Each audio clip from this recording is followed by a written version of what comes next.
संत का पूरा बनावर एक पलक में भ्रम पछाना, अनाथांना सनाथ करणारे आणि निराधाराला आधार देणारे, अगदी आदिनाथापासून तर ज्ञानेश्वरापर्यंत ज्ञानेश्वराचा कृपा प्रसाद हैबतीनाथ महाराज, हैबतीनाथ महाराजांचा कृपा प्रसाद आर्वीच्या संत श्रेष्ठ मायबाई महाराज, मायबाईंचा कृपा प्रसाद परमहंस अडकोजी महाराज, परमहंस अडकोजी महाराजांचा कृपा प्रसाद राष्ट्रसंत तुकडोजी महाराज आणि त्याच राष्ट्रसंतांच्या सामाजिक आणि आध्यात्मिक कार्याचा अमृतफळ जर या विदर्भाच्या महाराष्ट्राच्या मातीला जर कोणाच्या रूपाने लाभलं असेल तर त्या महात्म्याचं नाव श्री संत अच्युत महाराज आहे, की ज्या पादुकांच्या रूपाने आमच्या जोशी घराण्यामध्ये या ठिकाणी उपस्थित झालेले आहेत.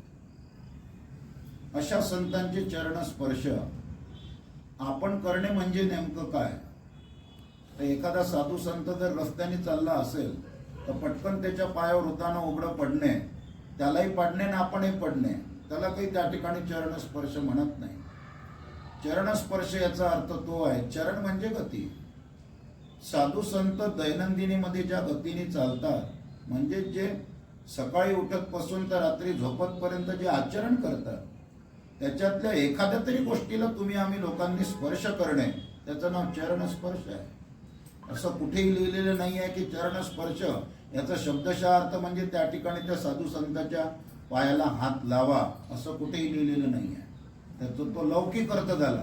तात्विक अर्थ हाच आहे, यद्यदाचरती श्रेष्ठ स्तत्य देवे तरोजन आणि सयत प्रमाणम करते ज लोकस्तदन वर्तते. आमची भगवद्गीता अशी सांगते की मनभर त्या ठिकाणी साधू संतांचं ऐका, पण कणभर मात्र त्याचं आचरण करा. चरण आणि आचरण याच्यामध्ये तोच तो फरक आहे. चरण फक्त त्या ठिकाणी तुम्हा आम्हाला संतांच्या गाभाऱ्यापर्यंत पोहोचवतील. तुम्हा आम्हाला माहूरला जायचं आहे, तुम्हा आम्हाला कोल्हापूरला जायचं आहे, तुम्हा आम्हाला तुळजापूरला जायचं आहे, तुमचे आमचे चरण त्या ठिकाणी फक्त त्या गाभाऱ्यापर्यंत पोहोचवतील, त्या गाभाऱ्यापर्यंत पोहोचवतील. परंतु मात्र तुम्हा आम्हाला संतांच्या अंतःकरणामध्ये जर त्या ठिकाणी शिरायचं असेल आणि सामाजिक आणि आध्यात्मिक कार्याचा वसा घ्यायचा असेल तर सद्गुरूच्या अंतःकरणामध्ये शिरण्यासाठी चरण कामाचे नाही, त्याच्यासाठी आचरण महत्वाचं आहे.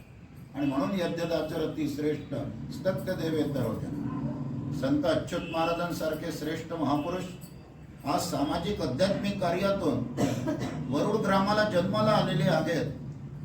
रामाची तरी तपश्चर्या फक्त 14 वर्ष झाली आहे, पण अच्युत महाराजांची पूर्ण भारताच्या जंगलांमध्ये 17 वर्ष अखंड त्या ठिकाणी तपश्चर्या झालेला महात्मा, त्याचं नाव श्री संत अच्युत महाराज आहे.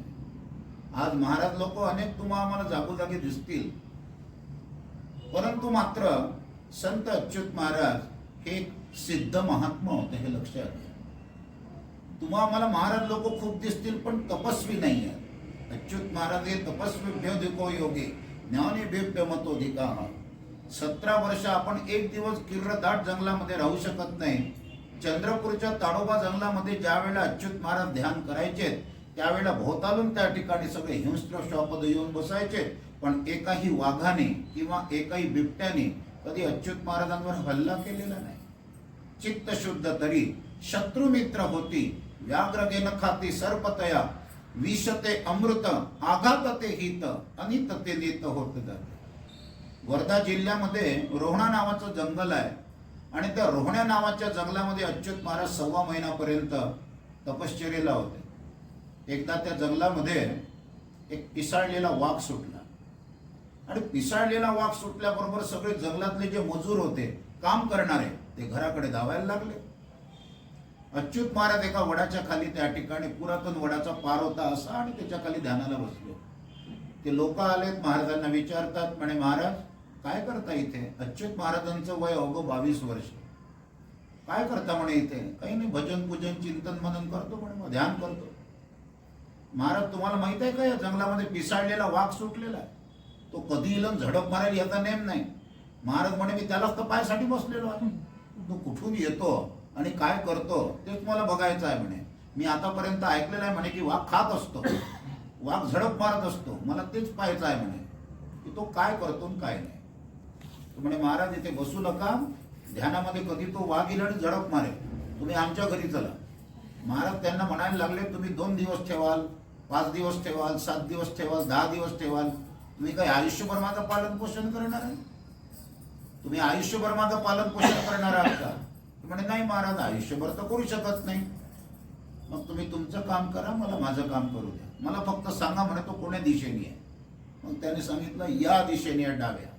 महाराज उठले आणि लगेच तो पूर्ण जंगल त्या ठिकाणी महाराजांनी पालथा घातला, पण तो पिसाळलेला वाघ काही दिसला नाही महाराजांना.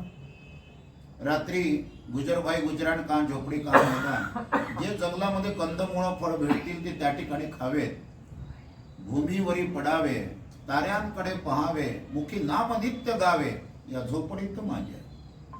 विश्वात्मक संसार होता अच्युत महाराजांचा. तुम्हा आम्हाला राहिला तर लाखो रुपयाचे त्या ठिकाणी घर आहेत, परंतु महाराज आभाळ हेच पांघरुण आणि ही पृथ्वी हेच त्यांची गादी, आणि झाडांचे जे मोठमोठे असे बुंदे असतात तेच महाराज कुशी म्हणून त्या ठिकाणी त्याला टेकून झोपत असत. जिस हालत में राखे भगवान अल मस्त रहे भरपूर सदा, जैसी स्थिती आगे तैशा परिरागे, कौतुक पागे तो संचिताचे. महाराज नदीचा पार होता आणि मोठी नदी होती अशी वर्धा, आणि त्या वर्धा नदीच्या काठावर झोपले, खडकांवर झोपले. सकाळी 4 वाजता उठण्याची सवय. अच्युत महाराज सकाळी 4 वाजता उठले आणि बघतात तो बाजूला एक मोठं धूळ येऊन बसलं होतं महाराजाच्या. महाराज उभे राहिले तर ते धूळही उभं राहिलं. महाराज म्हणतात, याला म्हणतात रे म्हणे पिसाळलेला वाघ. तो महाराजांकडे पाहून राहिला. महाराज त्याच्याकडे बघतात आहेत, परंतु मात्र ते वाघाने मोठी डरकाळी फोडली आणि जणू काही की कोणावर त्या ठिकाणी झडप मारावी आणि कोणावर न मारावी. कारण साधू संत आपणाशी ठावे ते जुद्याची चिकवावे. त्यांना स्वतःचं आत्मज्ञान असते तर दुसऱ्याचाही आत्मा कळतो आणि आपला आत्मा त्याच्या आत्म्याशी संलग्नित करतात. आणि म्हणूनच माऊली ज्ञानेश्वर महाराज रेड्याच्या मुखातून वेद त्याच्यासाठी बोलवतात की आपला आत्मा त्या रेड्याच्या आत्म्याशी एकरूप करून टाकतात, म्हणजे तो रेडा सुद्धा त्या ठिकाणी वेद वाक्य बोलल्याशिवाय राहत नाही, की संतांची महती आहे. असे त्या ठिकाणी महाराजांना जंगलामध्ये 17 वर्ष कठीण तपश्चर्या. एकदा उपाशी त्या ठिकाणी किती दिवस राहू शकतो माणूस? स्वतःचं टेथॉस्कोप स्वतःलाच राहिलं. अच्युत महाराज बिना पाण्याचे आणि बिना अन्नाचे 27 दिवस राहिले जंगलामध्ये. 28व्या दिवशी त्या ठिकाणी 28व्या दिवशी महाराजांनी फक्त पाणी घेतलं थोडंसं. 27 दिवस बिना अन्नाचे बिना पाण्याचे राहूच म्हणे. आता आपण काय किती दिवस माणूस राहू शकतो? अशा परिस्थितीमध्ये महाराजांनी दिवस काढले आणि त्या तपश्चर्येतून तंसलाखून निघालेला महात्मा, त्याचं नाव श्री संत अच्युत महाराज होतं.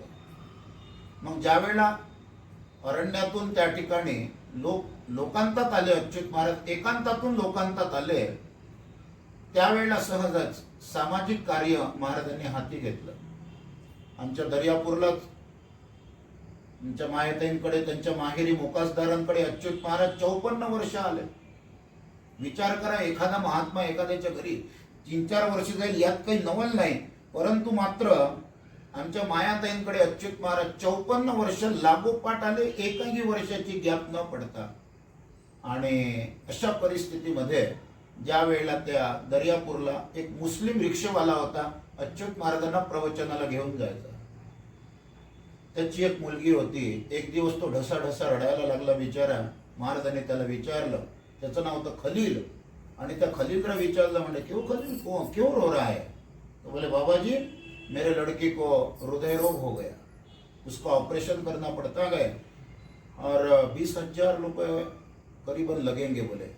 लगेच महाराजांनी प्रवचनामध्ये जनतेला आवाहन केलं. स्वतः पहिले त्याच्यामध्ये 1-2 हजार रुपये टाकले, जनतेकडून त्या ठिकाणी सगळे झोळ्या फिरवल्या आणि बरोबर 20,000 रुपये जमा झाले. आणि त्याला 20,000 रुपये अच्युत महाराजांनी प्रदान केले त्या रिक्षावाल्याला. त्याच्या मुलीचं नंतर ऑपरेशन झालं आणि आज ती 3 ते 4 लेकरांची आई म्हणून जगत आहे. ही अच्युत महाराजांची कृपा आहे. मग अच्युत महाराजांच्या मनात आलं की त्या गरीब त्या ठिकाणी मुलीला जो काहीच करू शकत नाही, त्याच्यासाठी आपण त्याला मदत केली. असे किती गरीब लोक आपल्या महाराष्ट्रात असतील की जे त्या ठिकाणी हृदयरोग म्हटल्यानंतर 5 ते 7 लाख रुपये किमान लागतात. तुम्ही जर bypass surgery, open heart surgery, close heart surgery करतो म्हटलं, साधी त्या ठिकाणी एंजिओप्लास्टी जरी करतो म्हटलं तरी 3 ते 3.5 लाख किमान तुमच्या पुण्यासारख्या ठिकाणी, मुंबईसारख्या ठिकाणी लागतात.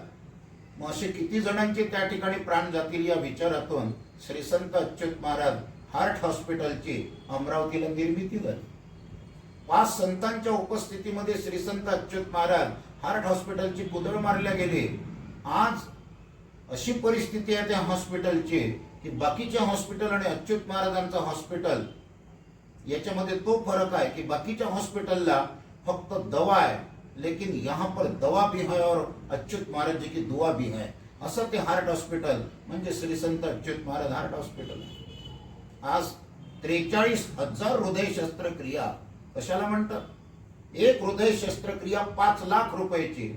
अशा 43,000 हृदय शस्त्रक्रिया आजपर्यंत तिथे पार पडल्यात आणि तेही फ्री ऑफ चार्ज.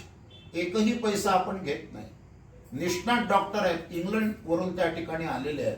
एक जाधव डॉक्टर म्हणून आहेत, एक त्या ठिकाणी डॉक्टर सांडे म्हणून आहेत, धांदे म्हणून आहेत, आणि ते सगळे त्या ठिकाणी तिथे निष्णात असे 3 जण सर्जन आहेत. ते तिथे ऑपरेशन करतात. 70 नर्सेसचा आपल्या इथे स्टाफ आहे. 7 दिवसाचे 7 कार्डिओलॉजिस्ट आहेत जे एंजिओग्राफी आणि एंजिओप्लास्टी करतात. बाहेर जर तुम्ही एंजिओग्राफी केली तर 17,000 रुपये लागतात. आपल्या इथे जर केली तर 8,000 रुपये लागतात. पण एंजिओप्लास्टी पासून सगळे ऑपरेशन फ्री ऑफ चार्ज आहे, बायपास सर्जरी पर्यंत.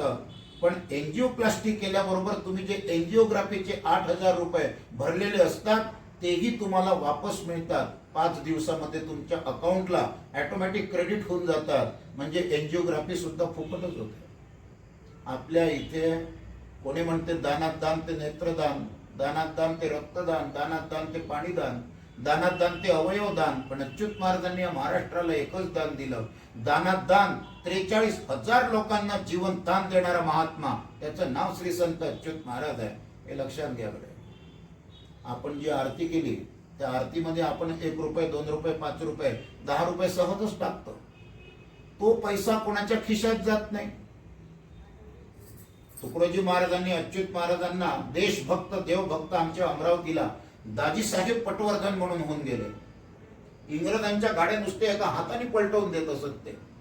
आणि त्या महात्म्याने देशभक्त देवभक्त दाजीसाहेब पटवर्धनांनी कुष्ठरोगांचं त्या ठिकाणी निर्मूलन करण्याकरता जवळजवळ काही 400 एकर जमीन त्यांना प्रेझेंट दिली एकाने. 400 एकर. आणि त्या 400 एकर मध्ये तपोवन वसलेला आहे. अच्युत महाराजांच्या आरतीतला सर्वत्र पैसा. आज ज्यांना हात नाही, तोंड नाही, डोळे नाही, पाय नाही, पायाचे बोट नाही, महारोग तुम्हाला माहिती आहे लेप्रसी कसा असतो तर अगदी बठ्ठर होऊन जातात.